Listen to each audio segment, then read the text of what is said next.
Nú og framvegis sinn mun ég lesa hér í Ríkisútvarpinu úr söguminni Brekkukots annál. Þessi bók er samin á árunum 1954 til 1956. Ég upphef þá þennan lestur á fyrsta kapítula bókarinnar. Sá kapítuli heitir Merkilegt kvikindi. Viturmaður hefur sagt að næst því að missa móður sína sé fátt hollara ungum börnum en missa föður sinn. Þó því fari fjarri að ég tæki undir þessi orð að öllu leyti, þá sæti síst á mér að fara að bera á móti þeim beint. Sjálfur myndi ég orða kenningu þessa án kala út í heiminn, eða kannski öllu heldur án þess sviða sem felst í orðunum eftir hljóðan þeirra. En hversu sem mönnum kann að þykja þessa skoðun, þá kom það nú sumsé í minn hlut að standa uppi utan foreldri hér í heimi. Ég vil ekki kalla það lán mitt. Slíkt væri ofdjúpt tekið í árinni. En óhapp get ég ekki kallað það. Að minnsta kosti ekki að því sem mig sjálfan varðar. Og það var að því að ég eignaðist afa og ömmu.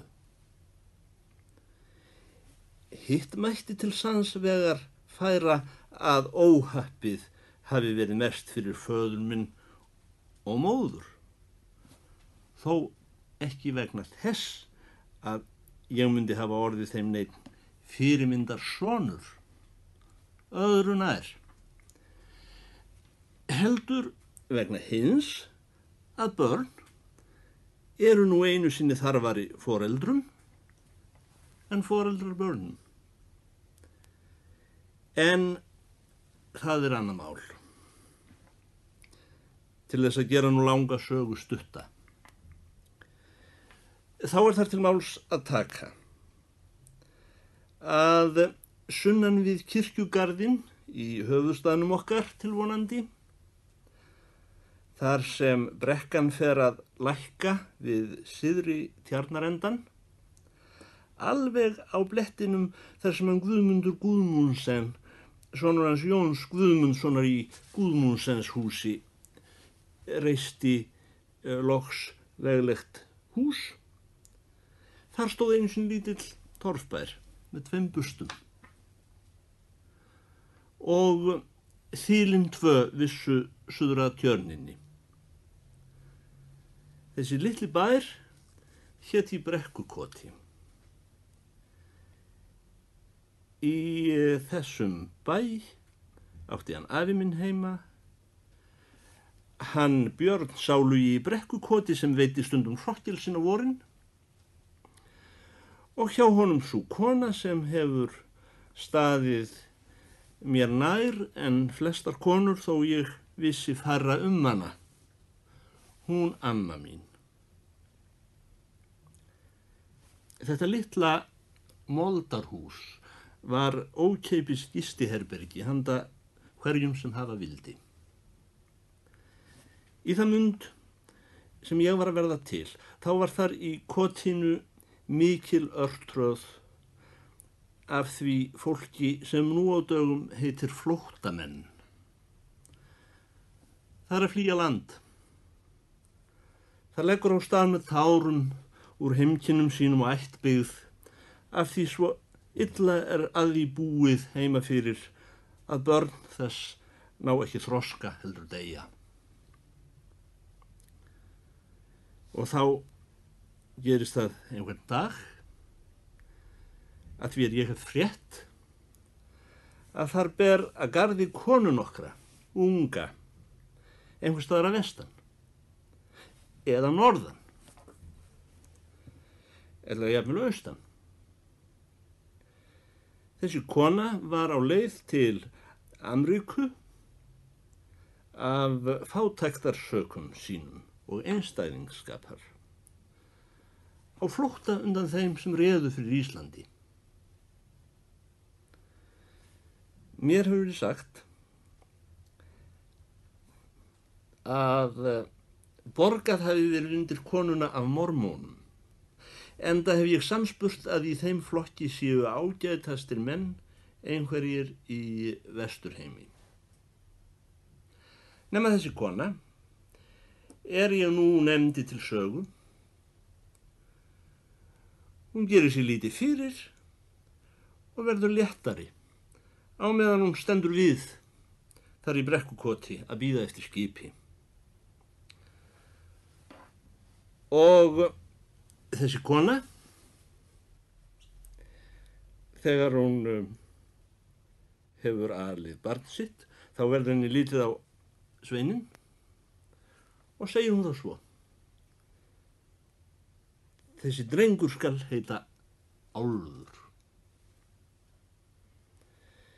Ég myndi nú skýra hann Grím, sagði þá amma mín. Þá skulum við kalla hann Álf Grím, sagði móðir mín. Og það eitt sem kona þessi hefur gefið mér fyrir utan líkam og sál, það er þetta nafn, Álfgrímur. Eins og allir föðurlausir menn á Íslandi var ég kallaður Hansson. Síðan skildi konan mig eftir nakinn með þetta einkennilega nafn. Í fanginu á honum bitni sáluga grásleppukalli í Brekkukoti. Og hvarf á braut er nú kona þessi úr sögunni. Og nú upphef ég þessa bók, þessum klukkan okkar, gamla, stendur heima í stofunni í Brekkukoti og er að tífa. Í þessari klukku var silfurbjalla. Sláttur hennar var með skæru hljóði og heyrðist ekki aðeins allan bæinn hjá okkur, heldur einnig upp í kirkjugarð. En í kirkjugarðinum var önnur klukka. Hún var úr kopar. Og af þeirri klukku barst djúpur ómur á móti alla leið til okkar, inn í bæ. Þannig mátti í ýmsum veðrum heyra samhljóm af tveim klukkum í þessu moldarhúsi, annarri úr silfri, hinni úr kopar. Á klukkunni okkar er útflúruð skífa og í miðju útflúrinu verða lesin þau orð að þessa klukku hafi smíðað herra James Cowan sem lifði í Edinaborg árið 1750. Klukkan var eflaust smíðuð til að standa í öðru húsi en Brekkukotsbænum, því það hafði orðið að taka neðan af henni stöpulinn svo hún kæmist fyrir undir loftinu okkar. Þessi klukka tifaði hægt og virðulega og mér bauð snemma í grun að ekki væri mark takandi á öðrum klukkum. Úr manna virtust mér eins og ómálga börn í samanburði við þessa klukku. Sekúndurnar í annarra manna klukkum voru eins og hraðskreiðar pöddur í kapphlaupið í sjálfar sig, en sekúndurnar í sigurverkinu hjá afa mínum og ömmu, þær voru eins og kýr og fóru ævinlega eins hægt og unnt er að ganga án þess að standa þó kyrr. Það var segin saga. Ef eitthvað var að vera í stofunni, þá heyrðist aldrei í klukkunni frekar hún væri ekki til. En þegar kyrrt var orðið og gestirinn farnir og búið að taka af borðinu og láta aftur hurðina, þá byrjaði hún aftur og lét sér ekki fipast. Og ef nógu grannt var hlustað, kom stundum söngtónn í ganghljóðið eða eins og slagi fyrir bergmáli. Hunnin stóð á því að ég skildi fá þá flugu að í þessari klukku byggi merkilegt kvikindi og það væri eilífðin. Það rann sum sé upp fyrir mér einn dag að orðið sem hún sagði þegar hún tifaði, tveggja atkvæða orð sem var dregið á seinna atkvæðinu, það væri eilífð, eilífð. Kannaðist ég þá við þetta orð? Það er skrítið að ég skildi uppgötva eilífðina sig svona. Löngu áður en ég vissi hvað eilífð var og jafnvel áður en ég hafði lært þá setningu að allir menn séu dauðlegir. Já, meðan ég lifði í rauninni í eilífðinni sjálfur. Það var eins og fiskur færi allt í einu að uppgötva vatnið sem hann syndir í. Ég veik að þessu við hann afa minn einhvern tíma þegar svo bar til að við vorum einir í stofunni. Skilur þú klukkuna, afi, segi ég. Við hér kunnum ekki á þessa klukku nema litlu leyti, sagði hann. Við vitum bara að hún sýnir dagatal og klukkustundir, allt og 9 sekúndur. En hann afa bróðir hennar ömmuðinnar sem átti þessa klukku í 65 ár, hann sagði mér eftir fyrra eiganda hennar að hún hefði sýnt tunglkomur áður en úrmakari komst í hana. Gamalt fólk í ætt ömmu þinnar hélt því fram að þessi klukka gæti sagt fyrir giftingar og mannslát. En ég trúi því nú ekki nema mátulega drengur minn. Þá segi ég, af hverju segir klukkan alltaf eilífð, eilífð, eilífð? Það hlýtur að vera mishernt, barni gott, sagði afi minn. Er þá ekki til eilífð, sagði ég. Ekki öðruvís en þú hefur heyrt í kvöldbæninni hennar ömmuðinnar og í sunnudagspostilinu hjá mér, drengur minn, svaraði hann. Heyrðu, afi minn, sagði ég þá. Er eilífðin kvikindi? Venduð ekki á rugl, drengur minn, sagði afi. Heyrðu, afi minn, er nokkuð að marka aðra klukku en klukkuna hjá okkur? Nei, sagði afi minn. Okkar klukka gengur rétt. Og það er að því að ég er löngu hættur að láta úrmakara líta á hana. Enda hef ég öngvan þann úrmakara fyrir hitt sem hefur skilið þessa klukku. Ef ég get ekki gert í hana sjálfur, þá læt ég klastrara líta á hana. Mér reynast klastrarar skást.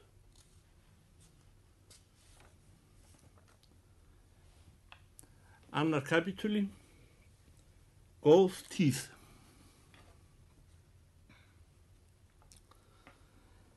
Þegar ég er ekki í stofunni að hlusta á merkilegt kvikindi í klukkunni, þá er ég ofta að skemmta mér út í kálgarði. Grasbrúskarnir milli steina í hlaðinu hjá okkur náðu mér í mitti, en heimulan og rænfangið var álíka stórt og ég sjálfur, hvönnin ennþá stærri. Í þeim garði uxu fíflar meiri en í öðrum stöðum. Við áttum nokkrar hænur og þær verptu eggjum sem voru á bragðið eins og fiskur. í þessar hænur kom eggjahljóð þar sem þær voru að kroppa út undir vegg snemma morgnana. Það var þægilegur fuglasöngur, en það var ég fljótur að sofna frá honum aftur. Og stundum miðjan dag kom líka í þær eggjahljóð þar sem þær voru að spígspora í stíu sinni. Og ég féll enn í leiðslu frá þessum fuglasöng og ilminum af ræmfanginu. Ekki má ég heldur það gleyma að þakka fiskiflugunni okkar þátt hennar í leiðslu hásumarsins. Hún var svo blá að hún var græn í sólskininu. Og sælu tóni jarðlífsins linnti ekki í strengnum hennar, góða. En hvort sem ég var nú að skemmta mér í kálgarðinum, á hlaðinu eða í húsasundinu, það var afi minn alltaf einhvers staðar nær, á þöglan, alviskufullan hátt. Ævinlega stóðu einhverjar dyr opnar eða á hálfa gátt, bæjardyrnar eða hjallurinn, netakompan eða fjósið og hann var þar inni eitthvað að dunda. Stundum var hann að greiða netaflækju á grjótgarðinum eða hann var eitthvað að banga. Aldrei féll honum verk úr hendi. En þó var eins og hann væri aldrei beint að vinna. Enginn sýndi hann þess merki að hann vissi að drengurinn væri nærstattur. Og ég var ekkert að hugsa hann heldur. En fann þó einhvern veginn alltaf ósjálfrátt að hann var þarna á bakvið. Ég heyrði hann snýta sér með löngum millibilum og síðan taka í nefið aftur. Þessi þegjandi nærvera hans á hverjum lófastórum bletti í Brekkukotspartinum. Það var eins og að liggja við stjóra. Sálin átti í honum það öryggi sem hún gimtist. En þann dag í dag þá finnst mér oft eins og hurð standi á hálfa gátt einhvers staðar skáhalt við mig eða bak við mig. Eða jafnvel beint fyrir framan mig. Og hann afi minn sé þar inni eitthvað að duðra. Þess vegna finnst mér heldur ekki nema sanngjarnt þegar ég ræði minn heim að þá segi ég fyrst af öllu nokkur deili á honum afa mínum. Björn Sálugi í Brekkukoti var borinn og barnfæddur í þessum parti heimsins. Faðir hans hafði búið hér í Brekkukoti í þann tíð þetta var jörð og átti engjar fyrir sunnan tjörn þar sem síðar voru gerðar mógrafir anda þessum tilvonandi Auðstað. Þá voru hér danskir landstjórar. En í upphafi minnar sögu komin innlendur landshöfðingi sem kallaður var konungsráðgjafi af því hann stóð undir húsbóndavaldi Danakonungs sem og alþingis nefna sú átti að heita hér. Þegar afi minn fæddist voru ekki nema tæp 2000 manna í þessum höfuðstað. Í minni bernsku voru þeir farnir að nálgast 5.000. Í barnæsku afa míns voru ekki aðrir hafðir í mannatölu í þessum stað en fáeinir embættismenn sem ýmist voru kallaðir höfðingjarnir eða yfirvöldin og svo nokkrir erlendir kaupmenn, aðallega gyðingar úr Slesvík og Holtsetalandi, mæltir á lágþýsku og sögðust vera Danir. En í þann tíð máttu ekki gyðingar versla í Danmörku sjálfri, heldur aðeins í hertogadæmunum Dana og á Íslandi. Aðrir Íbúar staðarins voru búðsetumenn sem stunduðu sjó og voru oft margir kú eða áttu fáeinar kindur. Þeir höfðu litla árabáta og fyrir komaðir settu upp segl. Í barnæsku afa míns var hver sjálfum sér nógur með fisk nema höfðingjar og kaupmenn, enda lifðu þeir nú mest á kjöti. En þegar staðurinn óx og fór að myndast eitthvað í áttina við bæjarlíf með dálítilli verkaskiptingu og komnir upp iðnaðarmenn og eyrarkallar sem ekki höfðu aðgangað sjó og svo litlir peningar komnir í gang milli manna, þá fór einstaka maður að hafa sér að atvinnu að fiska í soðið handan á ungan. Einn sem gerði slíkt að atvinnu sinni var afi minn.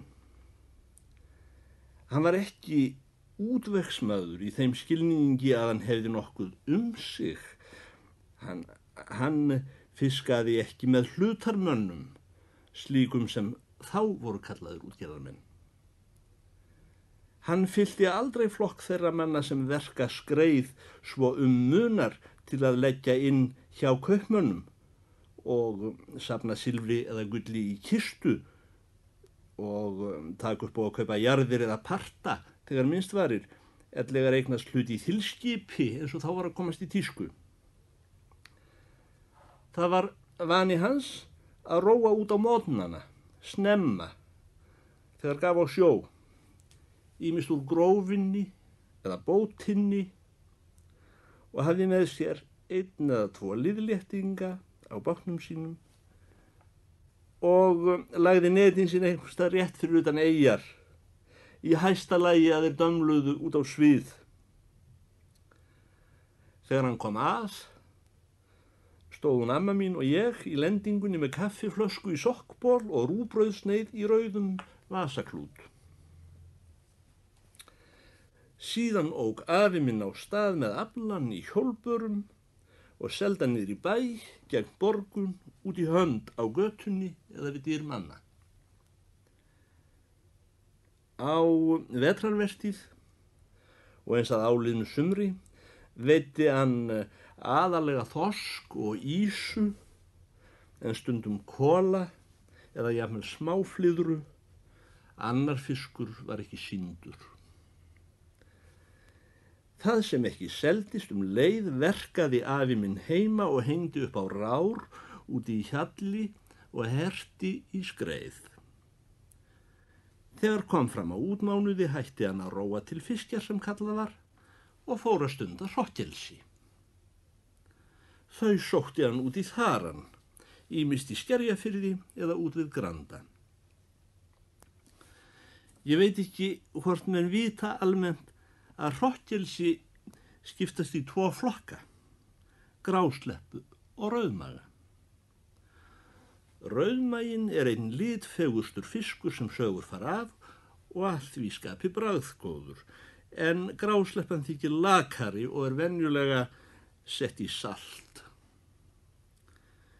Þeir sem veiða hrottjelsi eru aldrei nefndir rauðmagakallar, alltaf grásleppukallar. Og slíkur kall var afi minn.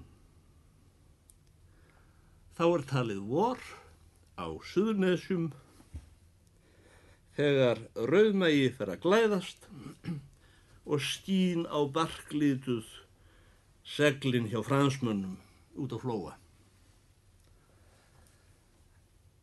Alltaf á morgnana, úr því komið var undir góu lok, var afi minn kominn on í bæ með hjólbörurnar sínar fótaferðartíma að selja nýjan rauðmaga. Menn sem róa svona skammt út eru vanalega ekki kallaðir sjómenn á Íslandi.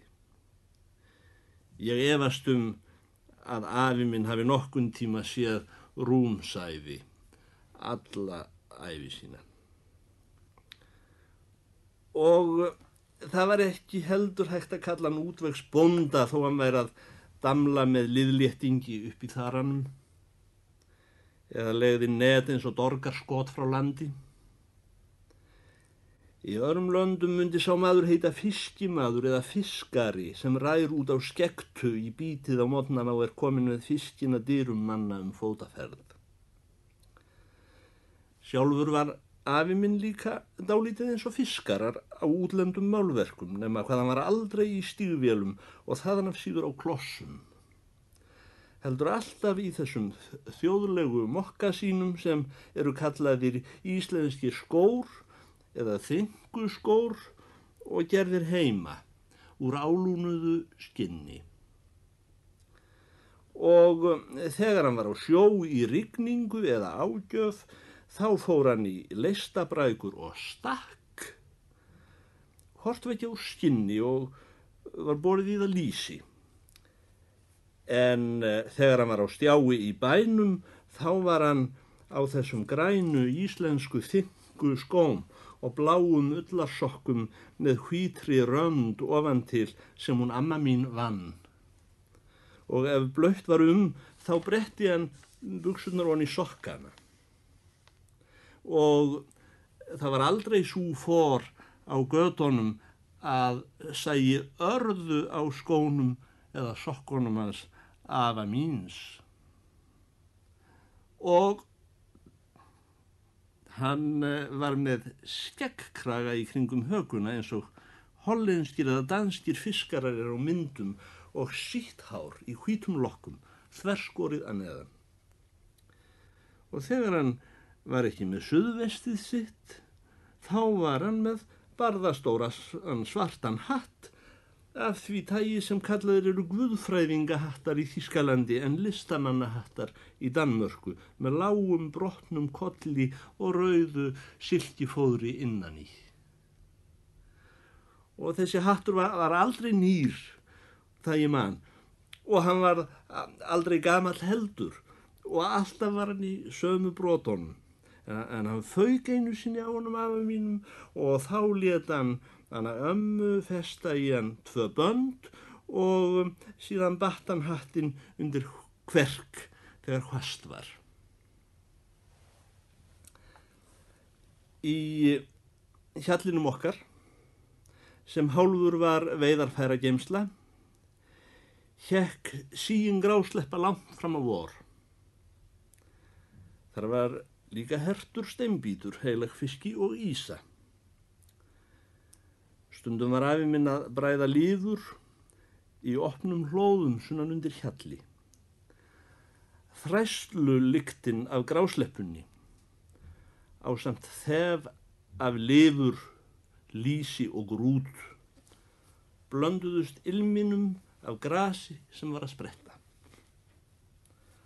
og af rænfangi og ætihönn og móreiknum og strampinum hjá henni ömmu.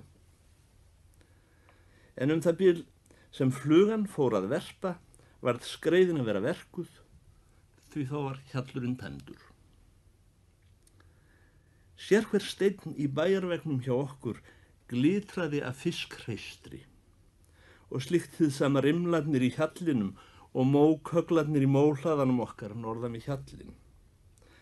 Það glitraði líka á hreistur í forinni sem var milli hjalls og bæjar þegar blautt var og sérhver hlutur í okkar landareign var rjóðraður, lifur og lýsi, allt í frá krossspýtunni sem snerist lárétt öxulsinn í garðshlíðinu okkar bak við bæinn. Syðst í partinum okkar, lengst frá bæjarhúsunum, var skemman hans afa míns. Einnig hún var hólfuð í tvennt og fjalagólf í öðrum endanum, þar var geymd alls konar vara. Því hjá okkur var síður að kaupa allt til heimilis á misseris fresti. Kjöt söltuðum við í tunnu til ársins. En í hinum enda skemmunnar byggðu þau gráni okkar og skjalda. Grútarlyktin og reykjarsvælan hjá okkur var því ekki aðeins blandin ilmi af grasi, heldur og af hesti og kú. Og sumardagurinn